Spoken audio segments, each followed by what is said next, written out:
প্রিয়াঙ্কা চোপড়ার তো সবাই চিনেন, আমি যদি বুড়া বয়সে চিনি আর এই ছেলেরা তো না চিনার কোনো কারণেই নাই। এই প্রিয়াঙ্কা চোপড়া ওই রোহিঙ্গা ইস্যুতে এসে ঢাকা আসছিল, স্ত্রীকে বললাম যে এবার তো প্রিয়াঙ্কা চোপড়া আসবে।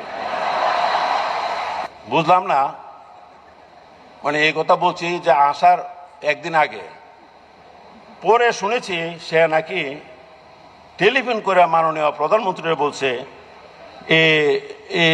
প্রিয়াঙ্কা চোপড়া বঙ্গভবনে আসার কি দরকার।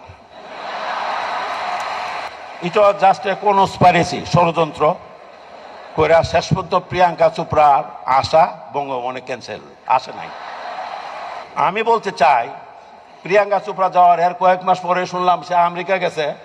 তার চেয়ে 10 বছর না আরো বেশি, প্রায় 12-14 বছরের কম বয়সে কি নিক নাকি নাম এক ছেলে, আমেরিকা কম বয়সের ছেলের সে বিয়ে করছে আমেরিকা গিয়া। এখন আমি তো তার থেকে প্রায় 30-35 বছরের বড়, তো 10 বছর 12-13 বছর নিচে যদি সে নামতে পারে ছোটদের, তাহলে তো 30-35-40 বছরের উপরেও তো সে উঠতে পারত। এই ধরনের একটা সুযোগ নষ্ট করাটা তো ঠিক করে নাই।